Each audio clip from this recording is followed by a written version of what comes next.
What's up, YouTube? It's Joe Catchpolia sitting on the couch, making some money investing in fractional real estate online, as usual. Today I'm going to be going over my ARK7 portfolio results for January.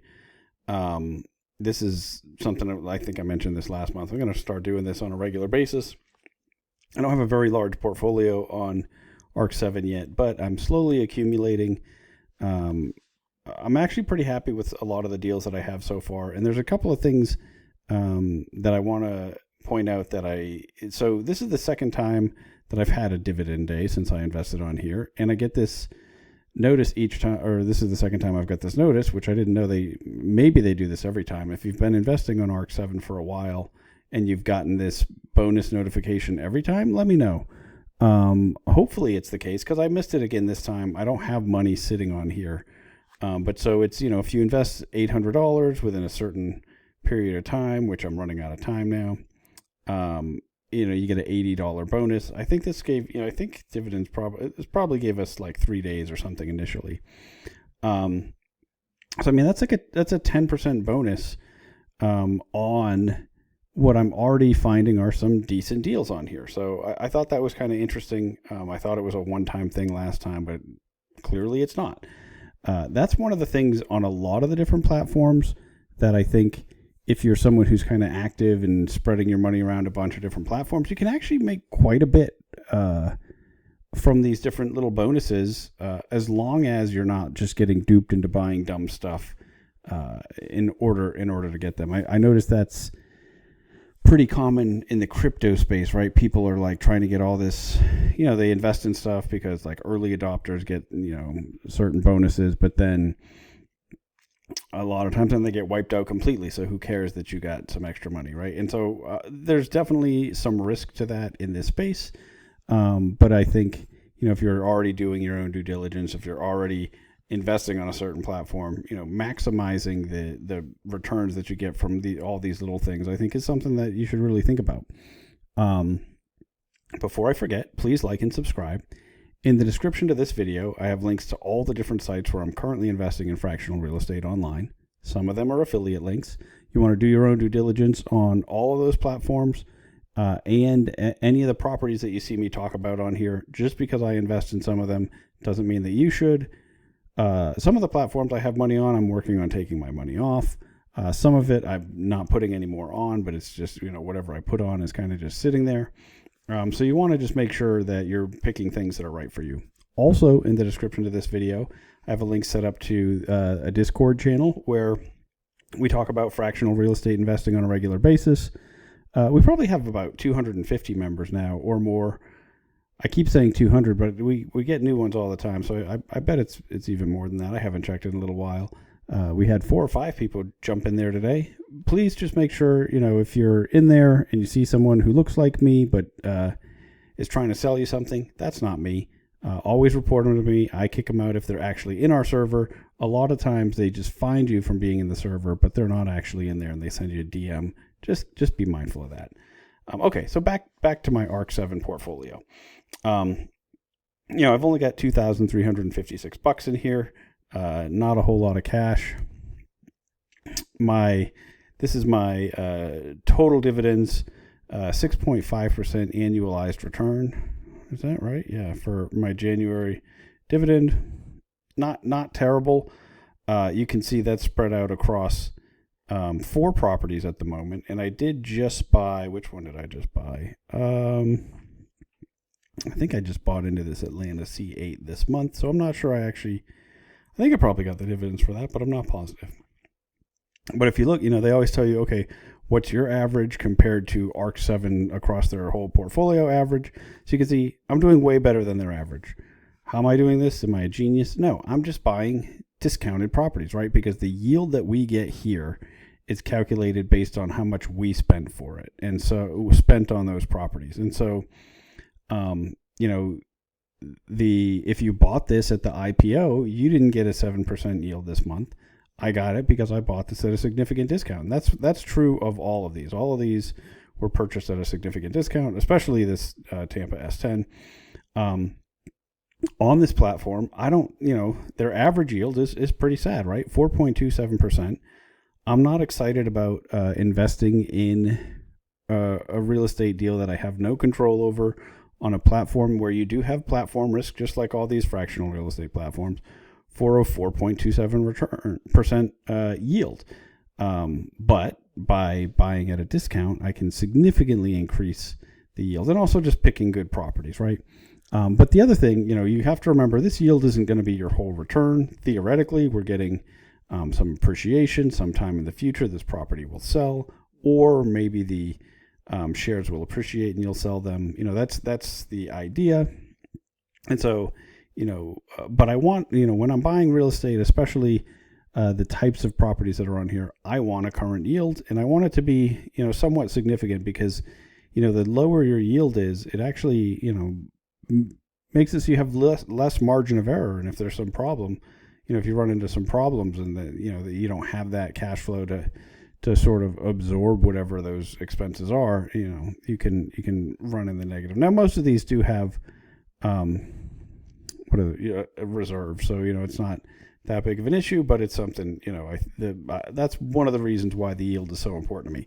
I'm just reinvesting it anyway. I'm not living off of the yield of any of these.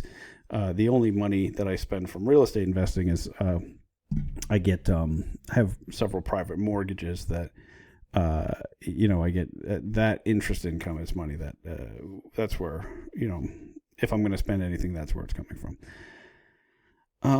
And obviously my real estate business. But anyway, that's all just too much information. Every month ARK7 puts out this, their dividend report and lets you know their overview and whatnot. So again, they're mentioned, 4.3% annualized dividend return. Like it's kind of surprising to me that they're real proud of this, because it's very low, right? And this is why whenever I, talk bad about the more recent deals on Mogul, well, they're still all at least projected to be significantly higher than this, right? They're all hovering right around 8%, which would put them in the top three, or above the top three. These are the top three for Mogul's current, or for ARK7's current portfolio, right? They've had, they're bragging about, we have three that have 7.3% return, 7.32 or 33, and 6.93.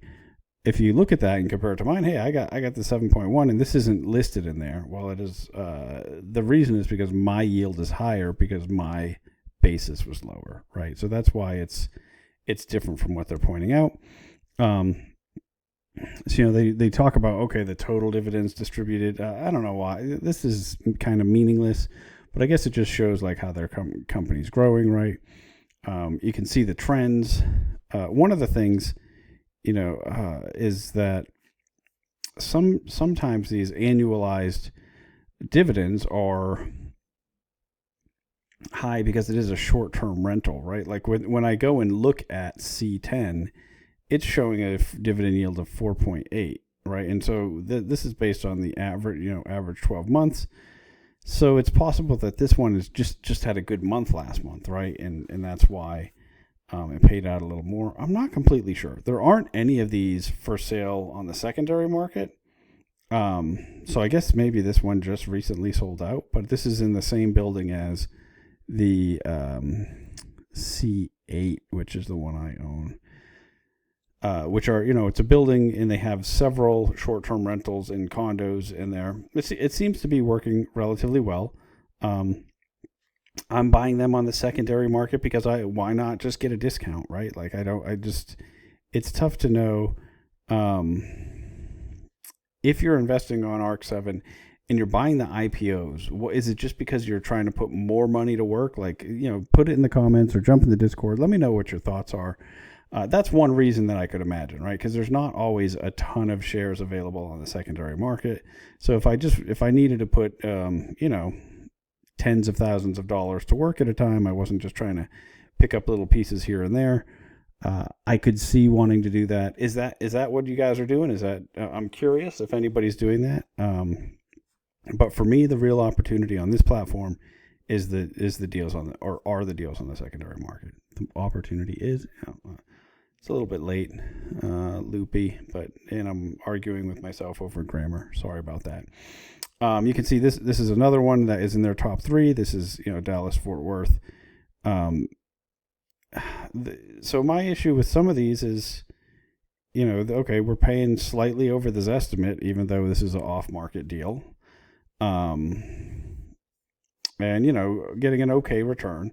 But I just think if you just hold out 6 months from now, you're going to be able to buy this for probably lower, is my guess. Although, and this is why I held out this other one, this is one of the other in the top 3 yields. You can see the dividend yield is actually significantly lower because I believe, and I'm not positive, that these yields here are calculated based on when it was the IPO. And this one's been trading for a 30%, almost 29% premium over what it was initially listed for. And, it is a student housing property, but it's really just a single family home. It's 7 bedrooms. It's shocking to me that this one trades for so much money. I think it's because it is, one of the higher yielders. I'm just not really sure. So if you're invested in this one and you paid some price over the IPO, why did you do that? What made this so attractive? I'm just not sure. If you bought it at the IPO and you have a chance to sell at this great premium, how come you're not doing that too, right? Like I'm just super curious why anybody's paying. I mean, this shows it's a market cap of 553,000. Zillow thinks it's worth 320 or 356,000.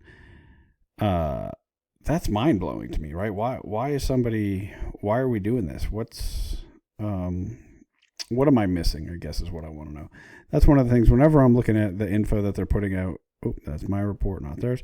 Just always want to know, like, what else can we pull out of this? What info do we have, like, other people on here that we can share? I do like that they tell us, okay, if there's been new leases, no new lease renewals this month across the whole portfolio. This one's vacant, already ready to be relisted. No operational events this month. I'm not really sure what that is, but as we keep watching these, I think we'll figure that out.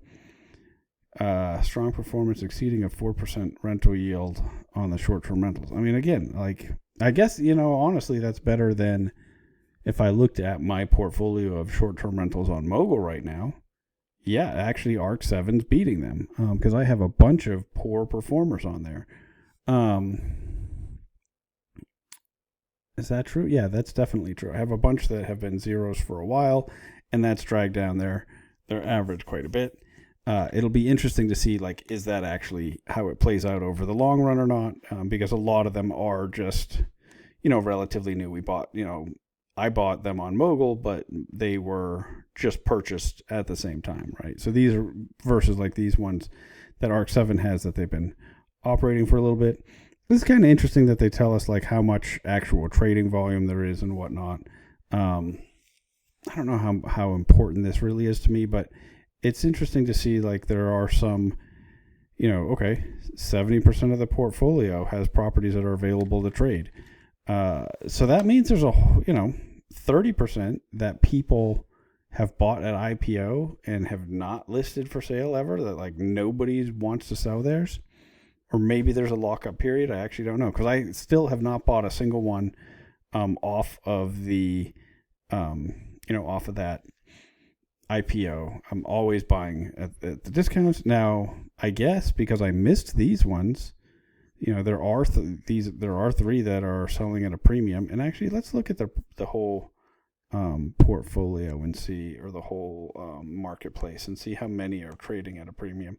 It's tough to tell because they don't all have this. Oh man, I gotta log in again. They don't all have the same IPO price, so you can't just tell by looking at them. Oh, what happened? You just brought me back to here? No. Oh, is it? I just have to scroll down. I knew that. I knew what I'm doing. All right, so you just click this. It sorts it by change from IPO. Okay, that one's clearly above. That one's clearly above. That is clearly above.